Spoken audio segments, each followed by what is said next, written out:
So Michael Tracey really crapped the bed. He stated these bold words: Whitney Webb just makes stuff up. She makes stuff up. Well, I didn't know that. I didn't know that at all. I didn't know that at all. You know, that's what's happening. Just make stuff up. Just like Chrissy Gnome's runaway face. Okay, go ahead. Make my day.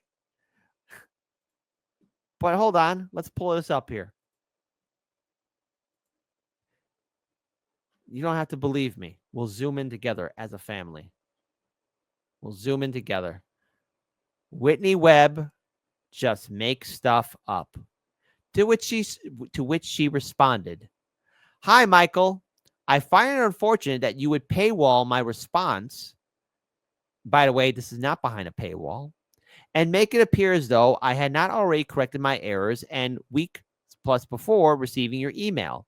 I should also add that the errors I made are more minor than you imply, as the 2015 date was from a Fox News article that had gotten the date wrong. I didn't just make it up. Furthermore, Epstein technically did inform to the FBI, but I corrected it, and it was not clear if he had continued to do so in the 2014-2015 window. I tend to think that someone correcting their errors is respectable, but you have made it clear my corrections were insufficient for you. Anyway, good luck with your series claiming every Epstein accuser and researcher is false, basically, fabulous, doing all that, right? For maximum fairness, what you claim to be offering me by asking for comment, here's my response to you, free of charge below." Oh my God. My goodness. And Jenny Lynn, Michael is hilariously autistic. He could be. He could be. He very well could be. But let me just say this. Listen, Whitney Webb did not have to be this brutal. Oof. Oof. Oof. Oof. Oof. Hilarious. Hi, Michael. My assistant forwarded me your email. Yes, as you rightly noted, I did make 2 mistakes on that interview appearance. The same day that interview was recorded, a few days before it aired, I contacted Brianna and her producer about the FBI informant statement and sent her the following correction. The source for Epstein being an FBI informant is a Miami Herald report that notes that Epstein provided information to the FBI as part of his plea deal in 07-08, which remains under seal. However, this was brought up in context of Epstein having been an FBI informant when he was meeting Peter Thiel, also reportedly an FBI informant in 2014-2015, and is not known if Epstein was still supplying the agency with secret information at the time. Sorry for any confusion. They chose to place a reference to this in the video description of the published interview. See attachments. I had thought it was in my book, but then realized it was not and issued the clarification and apologized. I had mistakenly thought it was in my book, but then I realized it was not. I made an immediate effort to correct, as she should, right, folks? I mean, I think so. I think so. And so let's continue on. The Rodriguez claim I had mistakenly made was in an article I published a few weeks ago that was supposed to be the focus on the interview with Brianna. It was in a draft I had written last September that used a source that had obviously gotten it wrong, and it was my bad to have not gone back and double-checked that claim again before publishing. A commentator on my site had pointed it out, and we issued a correction on the site a week ago. Evidence for all this is attached to this email. As for the Acosta document, I actually was unaware of it, and thanks for letting me know. I provide a lot of other evidence in the book about intelligence links aside from the Acosta's alleged claim. However, I am working on a second edition of the books due out next year and will happily include this, as I think it's important for readers to have all evidence available and to reach their own conclusions. In addition, I think it's clear from the tone of your piece that you are not seriously interested in engaging with my work and are seeking to discredit it at large based on 2 mistakes that I have already corrected prior to receiving your email. I hope you can understand that I am human and returned early from maternity leave. I have a 2-month-old baby at home and 2 other young children. Due to subscriber pressure and demand related to the Epstein story, under other circumstances, I doubt this would have happened, as I'm usually more careful and under less pressure, both professionally and personally. My interview with Brianna was my first in a few months, and I had yet to get back into good interviewing habits and was nervous. The last time I made a mistake like this in an interview was over 5 years ago, and again, my correction was issued shortly after being made aware of my mistake. I try to be as responsible as possible in my reporting, and I also hope you can understand that I have, at this point, probably written close to 1,000 articles as well as a 1,000-page book, and I have issued very, very few corrections over the course of my decade-long career. Corrections happen in journalism, and sometimes people make mistakes. Michael, be more merciful. It is unfortunate that the first time you've chosen to interact with my work was in this interview where I did make 2 mistakes. It also seems you haven't read my book, but instead have searched it for references in it. I would encourage you to read it and any of my other articles, including the one I recently corrected, to get a better idea of it. However, I assume from the piece you have attached that you have already come to your own conclusions and dismissal of my work before watching the interview, which, for what it's worth, does include lots of information for claims that support my thesis was opposed to yours about the Epstein case, and it would be nice if you would also engage with those as well. In addition, I tend to agree with you on some points. I maintained for a long time that the trafficking claims are often overcovered to distract from more significant financial crimes in which Epstein seems to have engaged. Good luck with your piece, Whitney Webb. Damn, Whitney Webb is a savage. Wow. She gonna hold things back. And of course, Whitney Webb makes stuff up. Kind of effed up to paywall her rebuttal. Why would you do that? And in fact, let's go see if it's still paywalled. Is it still paywalled? I wonder if it's still paywalled. Let me go see. I wonder if it's still paywalled. Hold on. Hold on. Wait. Scrolled all the way to the bottom. Email exchange between Michael Tracey and Whitney Webb. Let's see if the man has honor. He has no honor. Well, Dan Barr, a paywall is when you have to pay to see information. Now, you would think that this information between Michael Tracey and Whitney Webb would be available for the people to see, to witness, to consume. But no. There you go. There you go.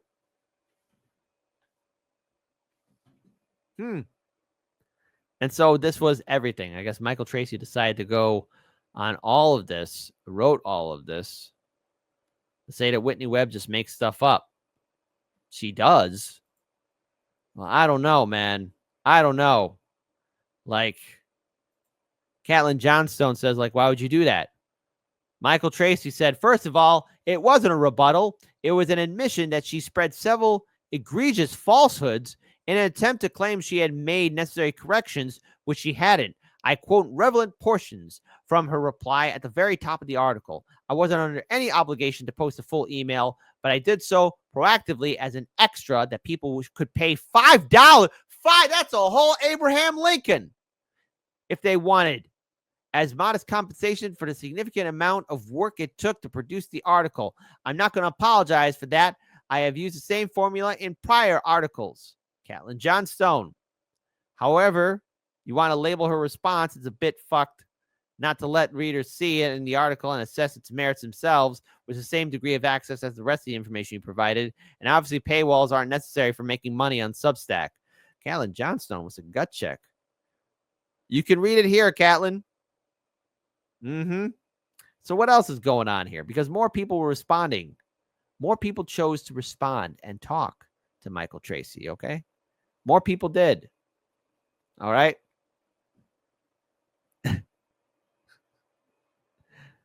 I mean, look at this. Hold on. We got Snow Himbo. Snow Himbo, who wrote, ratioed already? Well, let's see. Michael Tracey, 342. Whitney Webb, at this point, 4,400 likes. As for tweets, 414. Let's go see what else. Hold on. Let's go see what else. We're refreshing in real time. Okay, he's got 96 likes. Oh, wow. 96 retweets. Again, yeah, he's being ratioed. So what's going on here? We got our boy Snow Himbo ratioed already. Tracey, as usual, attention-seeking. Elda, he's an absolute piece. He's an eyesore. He's an Eeyore of journalists. Oh, come on, be nice. Damn. Being one of the last great journalists of our times, you will be targeted. You know this and handle it well. Keep doing the great work, Whitney Webb. So many people are commenting on this already.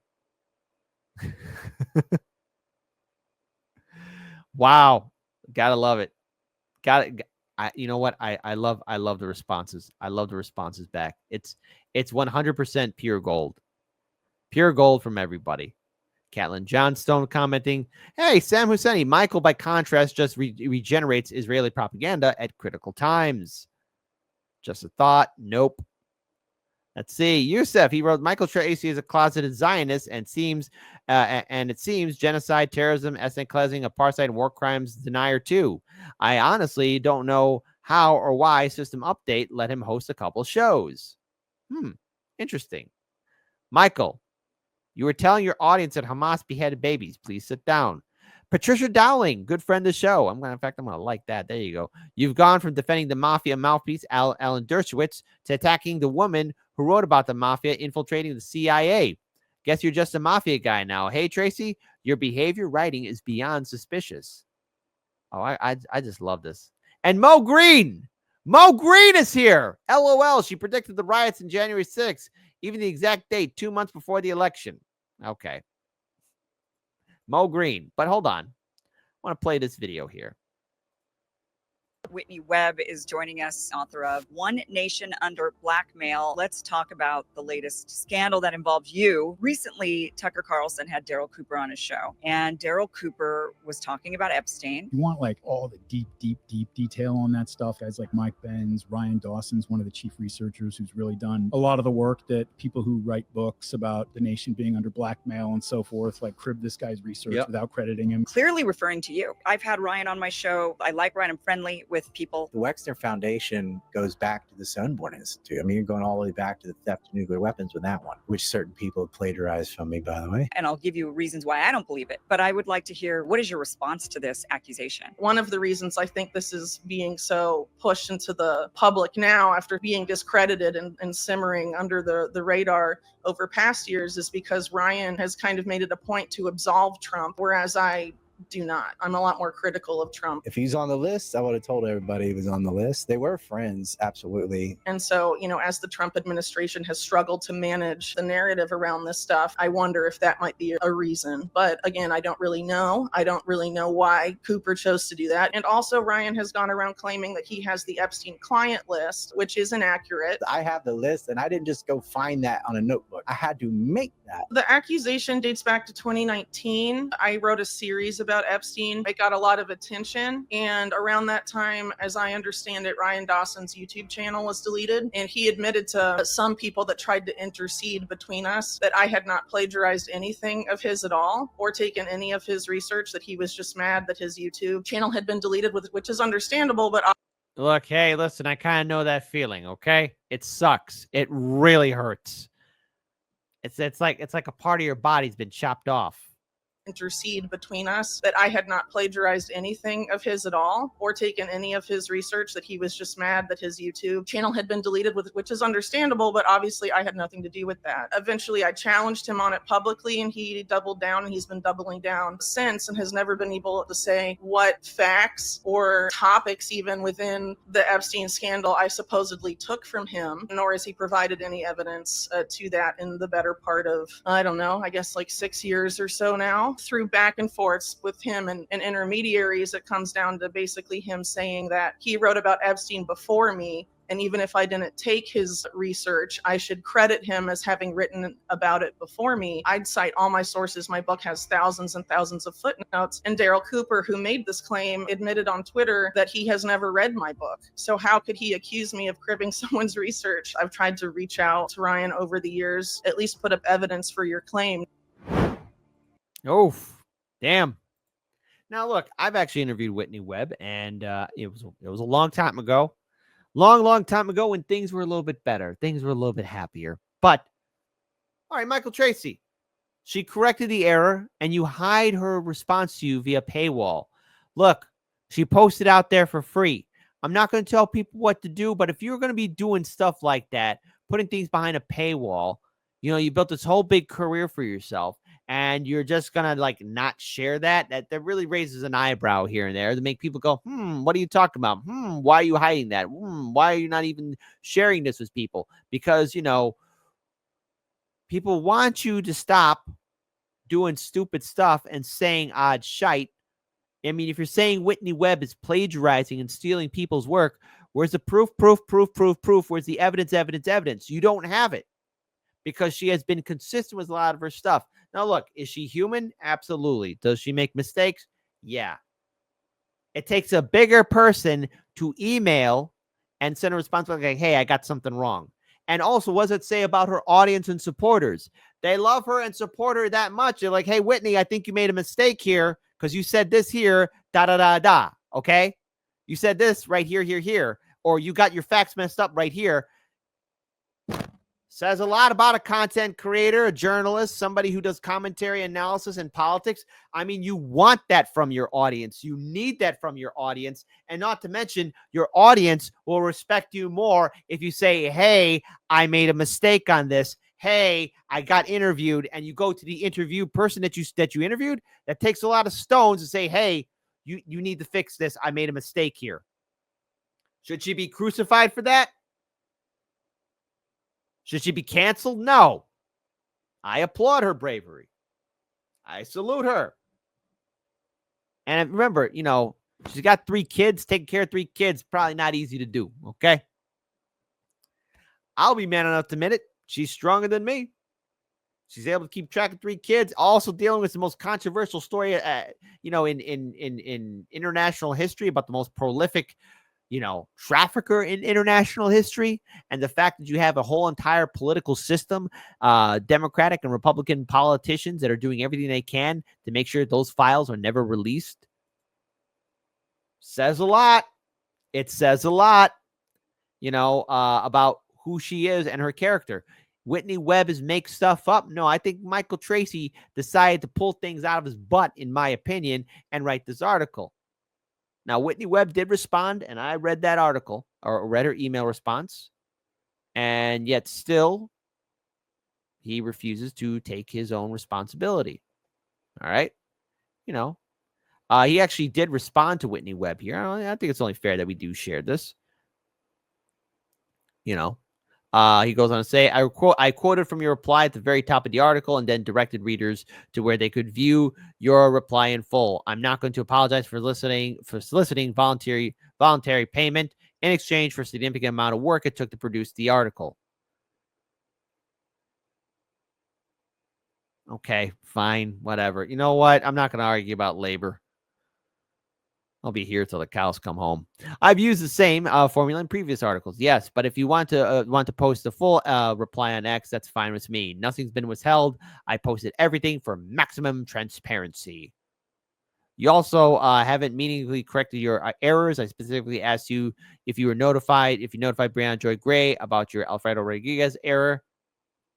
I think she did, as it became the premise for an exchange in which you darkly initiated that Rodriguez's death in prison was somehow connected to Trump declaring his first candidacy for president several months later, with the sinister reference being that Trump was somehow responsible for Rodriguez's death. I do not think that darkly intimidating the president might have orchestrated a murder to covering up his alleged child trafficking crimes as a minor issue.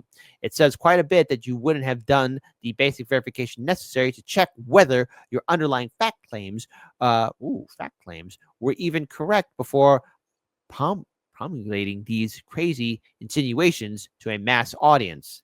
The fact that you now claim Epstein technically did inform to the FBI is additional proof that you have not meaningfully corrected your errors. All available evidence indicates that Epstein simply complied with the terms of his own federal non-prosecution agreement, which entailed supplying information via his attorneys about certain agreed victim notification procedures, payment of legal fees, and on request, the conditions of his incarceration by the Palm Beach Sheriff's Office, who he was informing on himself.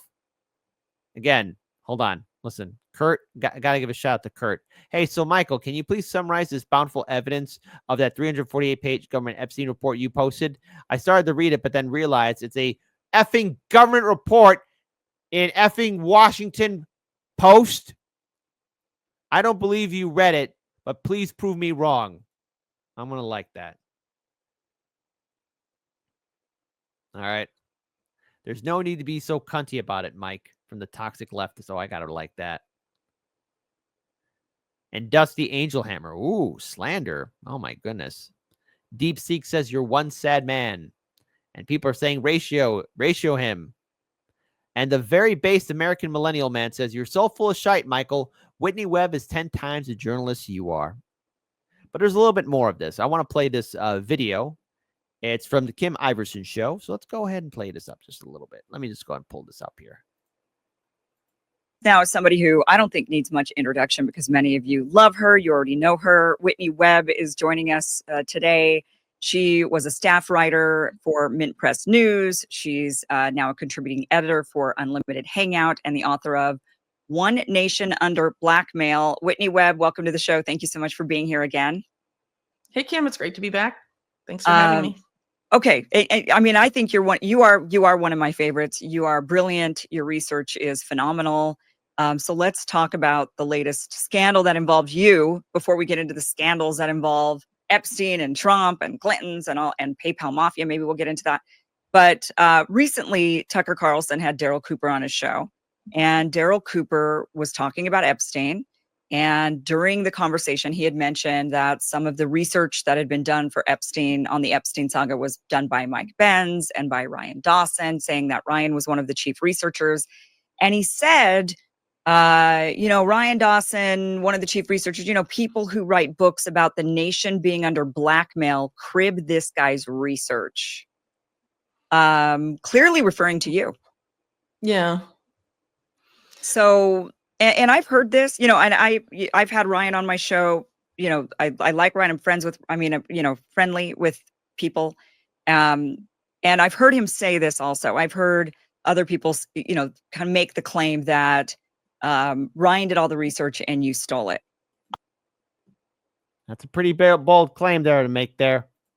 I mean, how did she steal it when she's also been speaking about it from the very beginning? I mean, it's easy to point a finger and say, oh, well, she's stealing my work. I mean, there was a point, folks, that a lot of people didn't know who Epstein was. Okay. Now everyone's an armchair general expert.